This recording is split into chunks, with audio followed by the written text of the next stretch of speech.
All right, so after reading pages 221 through 230, as well as some other pages due to a small clerical error where I read some earlier parts of the book as well, really enjoyed just overall your perspective, just the things that you have talked about, the way that you've included other people's feedback in areas. But I think what sticks out most to me about these pages is in talking about just kind of like collective energy, right?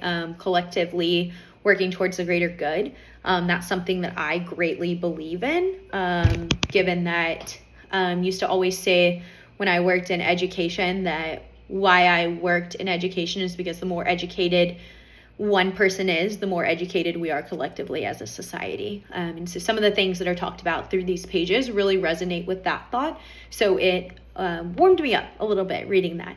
I also loved, you'll probably see in my recording, I laughed, smiled, not laughed, when it said that you love us for having read and given this peer review. And so just love you too. Thanks for sharing, and thanks for putting out into the world what you are learning. Again, the more educated that we make one person, the more educated we make everyone.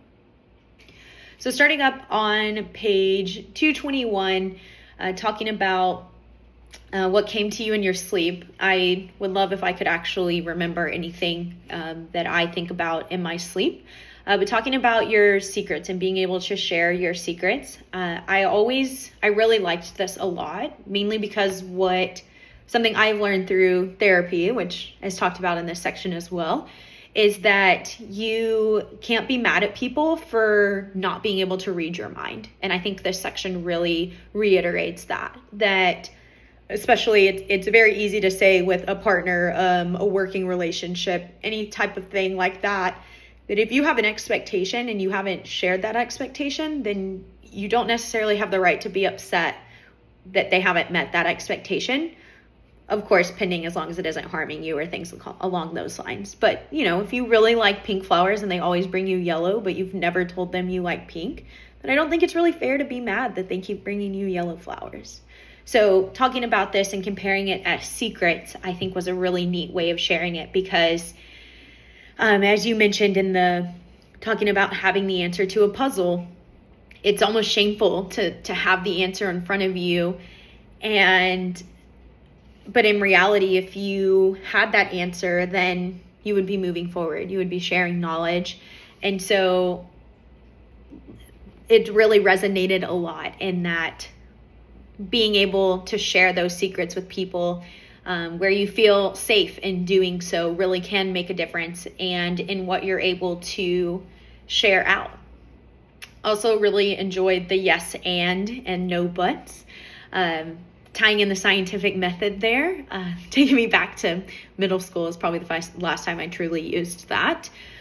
But explaining it in the way of how do you explaining it like a child, I always think that's such a good way to explain it is telling a child something's hot. They don't know what that means. They don't even know what the word hot might mean, right? Nor do they know the consequence of touching something hot. So being able to explain that is the no but where you learn to get to the yes and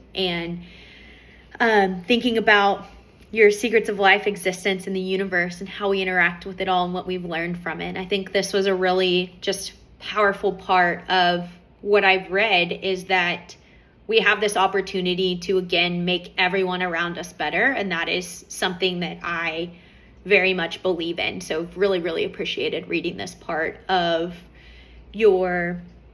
of these pages.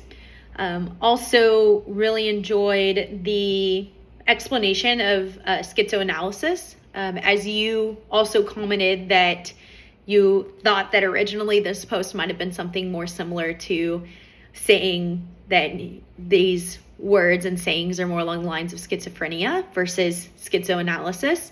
I think that this person did a really good job of explaining it. And I also really appreciate the way that the definition that you shared as well, where Psychoanalysis is the analysis of the mind, where schizoanalysis is the study of our environment and social societies shape that mind. And I feel like that the schizoanalysis is really pertaining to what we've been talking about throughout this. Your next crazy project, proposal, running for president.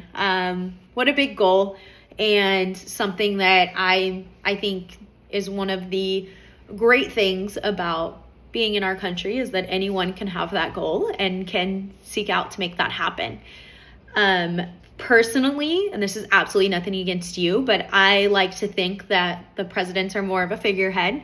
And so where I think people have more influence and more power is in local government, in people who are going to make decisions that affect your neighbors.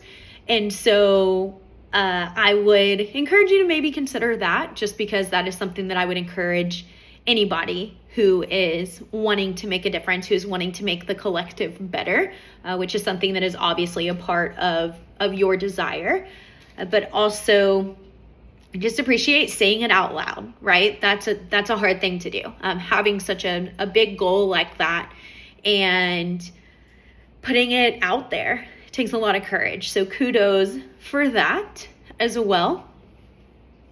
And then just continuing on, I really enjoyed the part of thinking of racism, sexism, hate, and identification bias as glitches. I really like that explanation, because when you think of people and what we're capable of, it's like, where did this hate come from? And describing it as a glitch just sounds right. And that it's something that has to be worked out, I think, is another great point that you articulate through this. That it's not something that is just going to grow legs and walk away. That it is something that has to be learned to overcome. And so comparing it to removing data and reprogramming it, I think that's the thing, is not only, I think that's a big part in learning, is that not only learning what is wrong, but learning what is right, so that you know that not only that what you're saying is hateful or cruel, but that here is why it's hateful and cruel, and here is how we should be treating each other. So explaining that as glitches was a different way to look at those and understand that they need to be changed, and appreciate that viewpoint. Also, appreciated the comparison of ants and how, again, they work collectively for the colony. And this comes back to what I said earlier about, I believe in the better good in the collective. I believe that helping your neighbor is never going to be the wrong answer. And making this place that we live in, this time that we live in, making it better is only going to continue to put positive energy, positive karma into the world. And that's what's going to help us make change, going to make this a better place than this kind of rough society that it feels like we live in right now. And overall, love that one of the final words that I read of yours was love each other. Obviously, my last name, that love's a word that I throw around, because I think that there's never enough of it. And so, yeah, let's love each other. Let's care for each other, and let's make the collective good as best as we can. And in sharing, you applied for some roles in Spotify. Hoping that worked out.